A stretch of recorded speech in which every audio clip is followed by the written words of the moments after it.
Hi there, class. This is Mr. Nicholson speaking, and our lesson today is on utilitarianism, which is a theory of normative ethics. Now, utilitarianism is the most well-known form of consequentialism. And I know this may seem like a lot of isms in the course so far, but the basic idea is that consequentialism is a larger category and utilitarianism fits within it. And we don't need to know anything else about consequentialism because we'll be focusing on utilitarianism. So let's just leave it at that. The basic idea here is that the consequences of an action are the only relevant consideration in determining whether or not the action is morally right or wrong. That means that intentions, moral character, duty, moral principles, all of these things are irrelevant except as they relate to the consequences, or in other words, the results or outcomes of an action.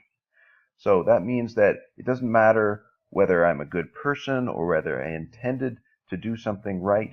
If I in fact did something that led to bad outcomes or bad results, then that action is the wrong action.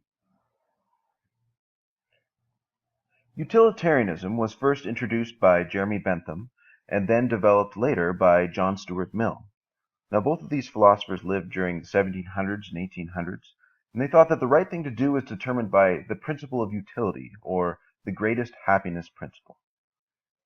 Now, this principle suggested that the right thing to do in any given situation is whatever promotes the greatest happiness for the greatest number of people. Now, think about that principle for a second. The greatest happiness for the greatest number of people. Intuitively, that seems like a pretty good idea, to always act in such a way. Now, how could utilitarianism then be used to evaluate the ethics in the following scenarios? Let's put this principle to the test. Take the example of telling a white lie. Now, generally speaking, telling a lie is a bad thing, and it leads to bad outcomes.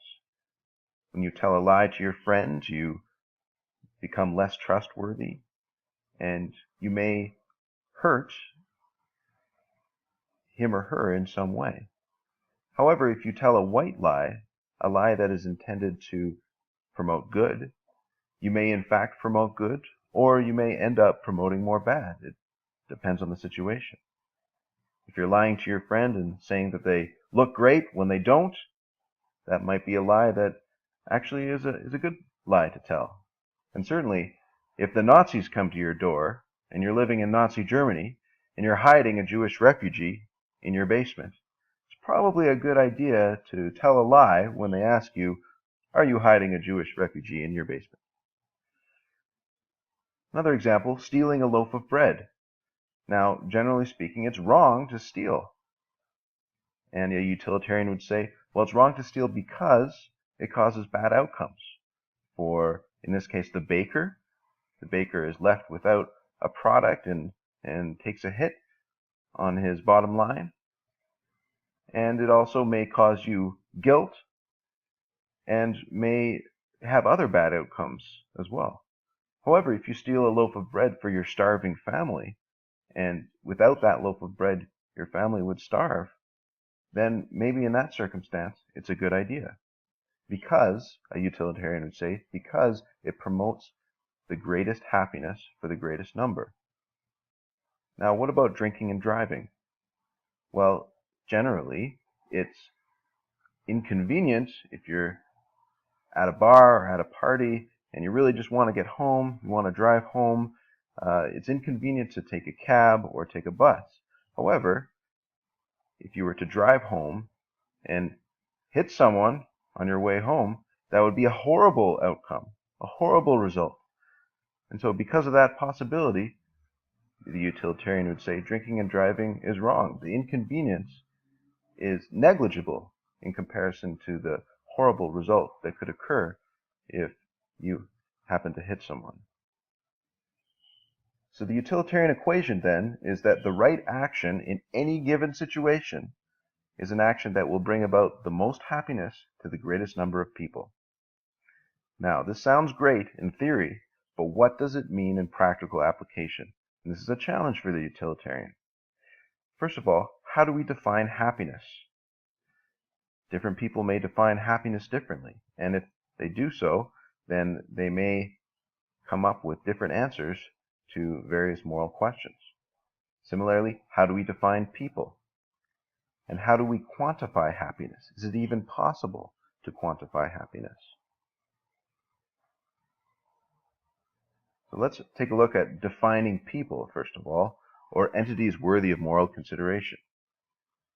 Traditionally, utilitarians limited ethics to only the consideration of human welfare. But in the 20th century, philosophers like Peter Singer sought to expand moral consideration to non-human animals.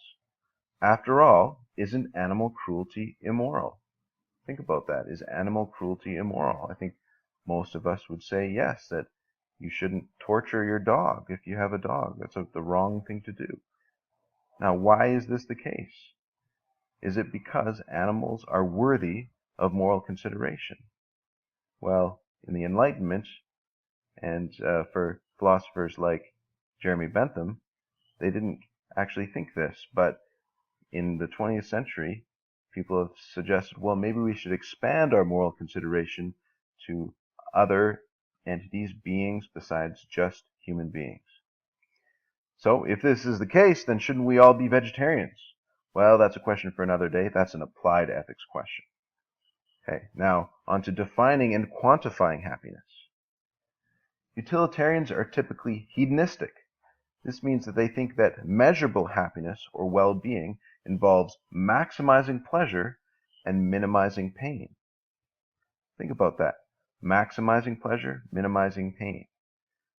So going back to our previous examples, by telling a white lie, am I causing more pleasure and reducing pain? If I tell my friend, say, that he or she looks great when she doesn't? Or is that lie in the end going to cause more pain? In which case it's not something that I should do. For utilitarians, that's the kind of thing you should be considering. However, this whole idea of maximizing pleasure and minimizing pain is controversial. We can think of other measures of happiness. For instance, achieving authenticity and a meaningful life. Isn't that more valuable than just pleasure?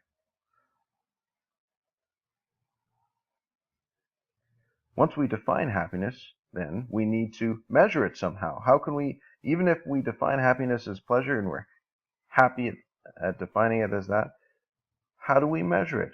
Only after doing this can we do the math or perform a utility calculus to determine what the morally correct course of action is in any given situation.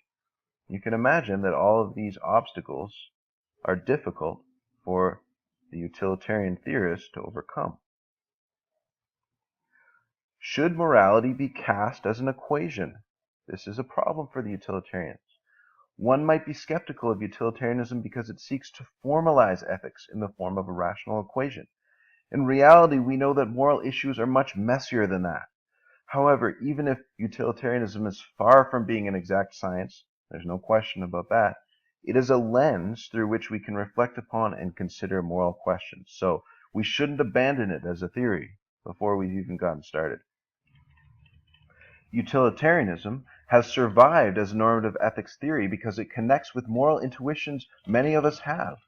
You may have already performed a utility calculus or many utility calculuses before encountering this theory in an informal way when approaching a moral question. If you formalize this process and consider the moral question rationally, it can help you clarify your own moral intuitions and logic. Now, as we mentioned, utilitarians equate happiness with pleasure. But how do we define pleasure? Are all pleasures equal? Mill doesn't think so. He says the following: it is quite compatible with the principle of utility to recognize the fact that some kinds of pleasure are more desirable and more valuable than others. It would be absurd that, while in estimating all other things, quality is considered as well as quantity, the estimation of pleasures should be supposed to depend on quantity alone. So, what are these different types of pleasure that Mill is alluding to? In discussing different qualities of pleasure, Mill says, it is better to be a human being dissatisfied than a pig satisfied. Better to be Socrates dissatisfied than a fool satisfied. And if the fool or the pig are of different opinion, it is because they only know their own side of the question. So this means that it's not a good idea to go around stuffing your face with chocolate all day. That may sound fun. That may sound great for a certain period of time, but ultimately, you won't be as happy just eating chocolate all the time as you would be studying philosophy, say, or reading a great novel, or perhaps most significantly, spending great time with friends and family. And if the fool or the pig are of different opinion, it is because they only know their own side of the question. What that means is that if someone were to say, well, you know what, I don't really like novels, I prefer to stick with reality TV shows and eating chocolate all day, then a mill would say, well, you know what, that's because you haven't had the opportunity to really know what it's like to read a great novel and appreciate the significance of it. Now, whether you agree with that or not, that's up to you, but that's sort of what Mill thinks, and that's how he changes the definition of pleasure to, sort of expands the definition of pleasure, we can say. Okay, so far we have been discussing act utilitarianism, which is the theory that any action can be judged right or wrong based on whether it brings the most amount of happiness to the greatest number of people. Act utilitarianism has some challenges, though. As we discussed, we first have to agree on the meanings of happiness and people and quantity in order to determine whether any given action is the right thing to do. Secondly, as there are a potentially infinite number of consequences resulting from any particular action we take, it seems impractical that one could successfully perform a utility calculus and determine the absolute best course of action when faced with a moral dilemma. However, utilitarians might respond by saying that you simply have to do your best given the circumstances. Okay? So this challenge basically is suggesting that there are so many choices out there, how could we possibly perform a utility calculus to determine what the best course of action is? It's simply not practical. Finally, and this is related to the second point, this theory is arguably too demanding. One could interpret it as suggesting that if any given action is not the absolute best action one could take in that moment, then it is an immoral action. And unless we are always perfect all the time, that means that we are mostly acting immorally. We are mostly making the wrong decisions, unless we happen to make the decision that is the absolute best for all people. That is the action that promotes the greatest amount of happiness for the greatest number of people. Must one always take the best course of action in any situation in order to be a good person? Well, utilitarians may answer that differently, but they may respond by suggesting that it's not necessarily a bad thing that this theory is demanding. It may challenge us to be better than the way we are now. And isn't that the point of moral theory? To challenge us to do better, to always do better. Now, in order to address the latter two challenges, some utilitarians, including J.S. Mill, have distinguished act utilitarianism from rule utilitarianism. So act utilitarianism, just a reminder, any action can be judged right or wrong based on whether it brings the most amount of happiness to the greatest number of people. Okay. Rule utilitarianism, on the other hand, suggests that some actions tend to bring about happiness while other actions tend to bring about suffering. As a rule, we should consider actions in the former category to be right actions and actions in the latter category to be wrong actions. So, assault with a deadly weapon is wrong, as a rule, because it generally brings about more suffering than happiness, and generous giving is right, as a rule, because it generally brings about more happiness than suffering. This is why we have moral and legal prohibitions against assault, and why society generally encourages generosity. J.S. Mill's On Liberty is in line with rule utilitarianism. In it, he says that democracy and everything it entails, so the rule of law, free and fair elections, and the guarantee of individual liberty, these are all justified through utilitarianism.